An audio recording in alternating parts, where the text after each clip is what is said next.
പ്രിയമുള്ളവരെ, ഞാൻ ഇന്ന് വന്നത് നമ്മൾ ഈ ഇറച്ചി ഉപയോഗം കൊണ്ട് നമുക്കുണ്ടാകുന്ന ചില നീറ്റ്നെസ് എന്താണ് എന്നുള്ളതാണ്. നമ്മൾ മീറ്റ് പല രീതിയിൽ, ഇപ്പം ചിക്കനാണേലും മറ്റു പോർക്കാണേലും മറ്റും ഒക്കെ ഉപയോഗിക്കുന്നുണ്ട്. നമ്മൾ ഒരു കാര്യമുണ്ട്, ചിലർ കുളിച്ചാലും ദേഹം നല്ലതായിട്ട് സോപ്പിട്ട് കഴുകിയാലും ചിലർ ഒരു ഉച്ചയൊക്കെ ആകുമ്പോഴത്തേക്ക് ശരീരം വിയർക്കുകയും വല്ലാത്തൊരു ബാഡ് സ്മെല്ല് ഉണ്ടാകുകയും ചെയ്യുന്നു. ഇതെന്താണ് കാരണം? നിങ്ങൾ പെർഫ്യൂം അടിക്കുന്നതും മറ്റതൊക്കെ അടിക്കുമെങ്കിൽ ഈ പെർഫ്യൂമിൻ്റെ ഇതും എല്ലാം കൂടെ ചേർന്ന് ഒരുപാട് സ്മെല്ലാണ് വരുന്നത്. ഇത് ആളുകൾ മാറ്റി നിർത്തുകയും ഒക്കെ ചെയ്യുന്നുണ്ട്. ഇതിന് കാരണം എന്താണെന്നറിയോ? നിങ്ങൾ ഉപയോഗിക്കുന്ന ഇറച്ചി നമ്മുടെ കഴിക്കുകയും അത് ആമാശയത്തിൽ ചെന്ന് പുഴുക്കും. അത് നല്ലതായിട്ട് ഈ ദഹനരസം ചെന്ന് ഇട്ട് ഇത് 2 ദിവസം എടുക്കുമല്ലോ.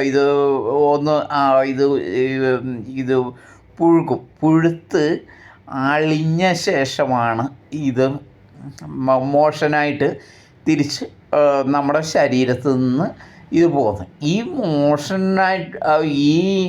മോഷനായിട്ട് പോകുന്നതിന് മുമ്പേ ഇത് പുഴുക്കുന്ന ആ ദഹനരസം നമ്മുടെ ശരീരത്ത് ബ്ലഡിലൂടെ അതിൻ്റെ വിറ്റാമിനുകളെല്ലാം മാറുമ്പോഴത്തേക്ക് ബാക്കിയുള്ളത് അതിൻ്റെ അകത്തെ ആ ദഹനരസം നമ്മുടെ ശരീരത്തിലൂടെ വിയർപ്പായിട്ട് തള്ളുന്നു. ഈ വിയർപ്പിൻ്റെ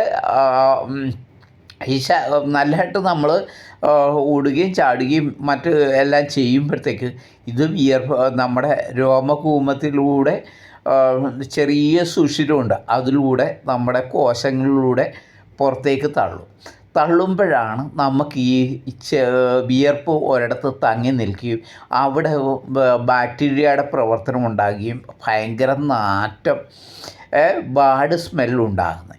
ഇങ്ങനെയാണ് നമ്മൾ മിക്കവരും ചില ആൾക്കാർ പറയും മാറി നിൽക്ക് എന്നൊക്കെ പറയുന്നതിൻ്റെ കാരണം. അതിന് നമ്മൾ ചിലർ പറയും അവന് ജാതിയാണ്, വർണ്ണമാണ്.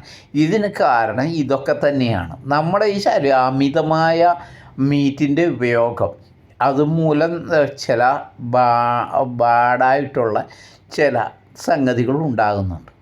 അത് നമ്മൾ സൂക്ഷിച്ചാൽ ആ മീറ്റിൻ്റെ ഉപയോഗം ഒരു പരിധി വരെ കുറച്ചാൽ നമുക്ക് ഈ ബാഡ് സ്മെല്ല് നീക്കുക. അല്ലെങ്കിൽ 3 നേരം കുളിച്ചിരിക്കണം. അതുപോലെ തന്നെ ഡിയോഡറൻറ്റ് ചിലർ ഉപയോഗിക്കും. ഡിയോഡറൻറ്റ് ഉപയോഗിച്ചാൽ ഈ ബാഡ് സ്മെല്ല് പോവുകയില്ല. അത് ഇതിൻ്റെ ഒരു പരിധി വരെ നമ്മൾ ഈ മീറ്റിൻ്റെ ഉപയോഗം, ചിക്കൻ്റെയൊക്കെ ഉപയോഗം ഒരു പരിധി വരെ നിർത്തിയാൽ ഈ ബാഡ് സ്മെല്ല് ഒഴിവാക്കാം. ഇതാണ് പറയാൻ വന്നത്. എല്ലാവർക്കും നല്ലത് വരട്ടെ.